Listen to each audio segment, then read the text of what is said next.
أشهد أن لا إله إلا الله وحده لا شريك له وأشهد أن محمدا عبده ورسوله أما بعد فأعوذ بالله من الشيطان الرجيم بسم الله الرحمن الرحيم الحمد لله رب العالمين الرحمن الرحيم مالك يوم الدين إياك نعبد وإياك نستعين اهدنا الصراط المستقيم صراط الذين أنعمت عليهم غير المغضوب عليهم ولا الضالين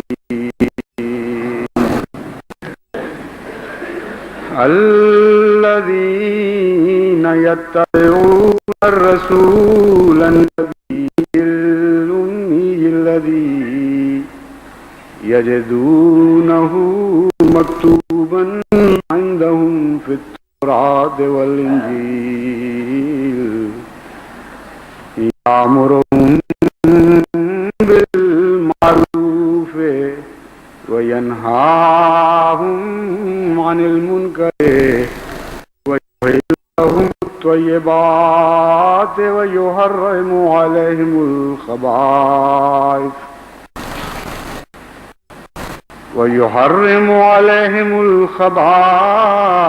ويضع عنهم إصرهم والأغلال التي كانت عليهم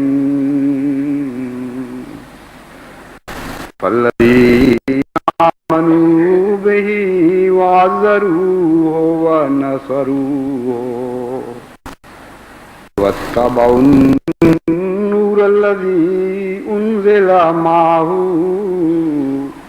أولئك هم المفلحون. الاعراف آیت 158. گزشتہ ایک جمعے میں نے قرآن کریم کی اس آیت کے مضمون کی طرف توجہ دلوائی تھی جس میں دنیا کی زندگی کا تجزیہ پیش فرمایا گیا ہے اور یہ بیان کیا تھا کہ دنیا کی اسی زندگی کے استعمال سے اور اس میں دلچسپی لینے سے دو بالکل مختلف نتائج پیدا ہو سکتے ہیں. عذاب شدید کا نتیجہ بھی جو دنیا اور آخرت دونوں سے تعلق رکھتا ہے اور مغفرت اور رضوان کا نتیجہ بھی جو دنیا اور آخرت دونوں سے تعلق رکھتا ہے. مغفرت اور رضوان کا نیک انجام کیسے حاصل کیا جائے اور حضرت صلی اللہ علیہ وسلم نے اس مغفرت اور رضوان کو حاصل کرنے کے سلسلے میں کیا صحیح فرمائی اس کا ذکر اس آیت میں ملتا ہے جو میں نے ابھی آپ کے سامنے تلاوت کی ہے. یعنی دنیا کی زندگی کے تمام بد پہلوؤں سے بچنے کا بہترین ذریعہ کیا ہے اس کا پہلا حصہ قرآن کریم یہ بیان فرماتا ہے وہی لوگ ہیں جو زندگی کے بد پہلوؤں سے بچ کر اس کے نیک اور پاکیزہ پہلوؤں کو اختیار کرتے ہیں. الذین یتبعون الرسول النبی الامی الذی، وہی لوگ اس عظیم الشان مطلب کو پا جاتے ہیں جو حضرت محمد مصطفیٰ صلی اللہ علیہ وآلہ وسلم نبی امی کی پیروی کرتے ہیں، جس جس نظر سے اس نے دنیا کو دیکھا، جس طرح اس نے دنیا میں رہ کر دنیا سے پاک زندگی بسر کی اور حیات روحانی کا ایک عظیم الشان نمونہ قائم فرمایا، اگر تم اس رسول کی پیروی کرو گے تم بھی دنیا کی ہر قسم کی بدی سے پاک رہو گے، اس کے شر سے بچے رہو گے اور اس کے نیک سے استفادہ کرنے کے اہل بنا قرار دیے جاؤ گے۔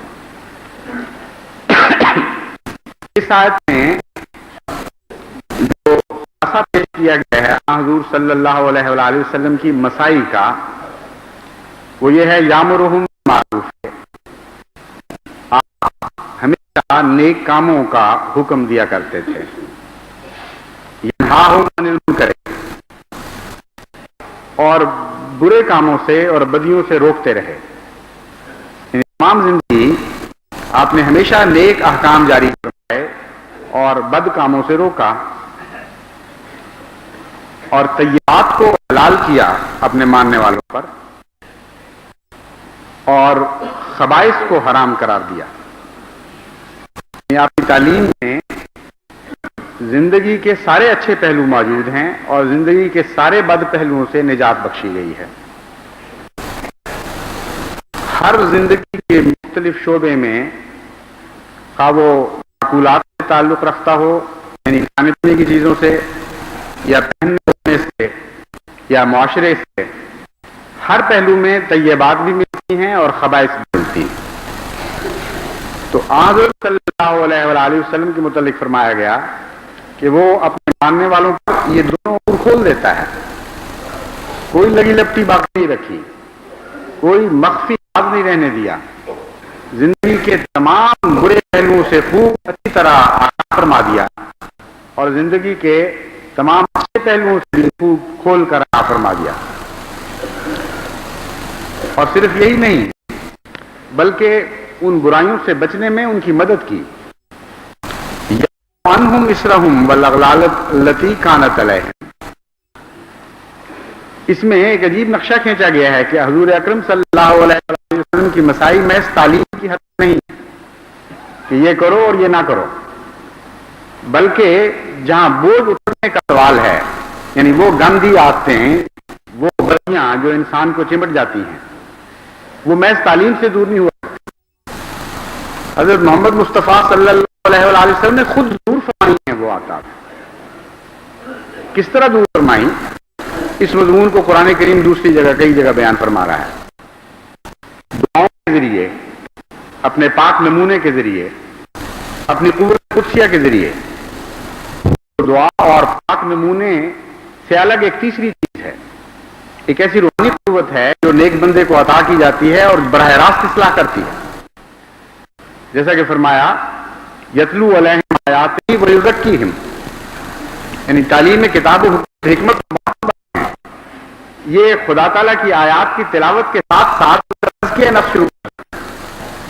تو یہاں ضمیر یضع عنہم اسرہم کی ان لوگوں کی طرف نہیں پھیری جن پر بوجھ پڑے ہوئے کہ وہ حضرت صلی اللہ علیہ وآلہ وسلم کی تعلیم سے مستفید ہو کر اپنے بوجھ اتار پھینکتے ہیں، یہ نہیں فرمایا گیا۔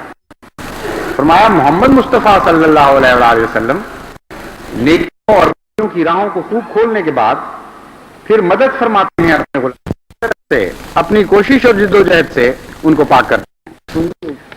تو یضع عنہم اسرہم والاغلال التی کانت علیہم میں جو نقشہ کھینچا گیا، اس سے معلوم ہوتا ہے کہ تعلیم کتاب کے بعد اور اس کی حکمت بیان فرمانے کے بعد آن صلی اللہ علیہ وآلہ وسلم اپنی قوت قدسیہ کے ساتھ اور ذاتی مسائل کے نتیجے میں قوم کو ان مصیبتوں سے نجات بخش رہے ہیں جن مصیبتوں میں وہ قوم مبتلا ہے صدیوں سے۔ اور یہ پہلو بہت ہی عظیم الشان حکمت کا پہلو ہے جو تمام مربیان کے لیے اختیار کرنا ضروری ہے۔ ہم جب کہتے ہیں کہ ہم دنیا کی اصلاح کے لیے مقرر کیے گئے ہیں تو ہرگز یہ مراد نہیں ہے کہ دنیا کو صرف اس کی نیکیوں اور اس کی بدیوں کی راہوں سے آگاہ کر دیں اور پھر بے نیاز ہو کر بیٹھ جائیں، کیونکہ دنیا کو نیکیوں اور بدیوں کی راہیں معلوم بھی ہوں تو وہ نہ بدیوں کی راہوں سے بچ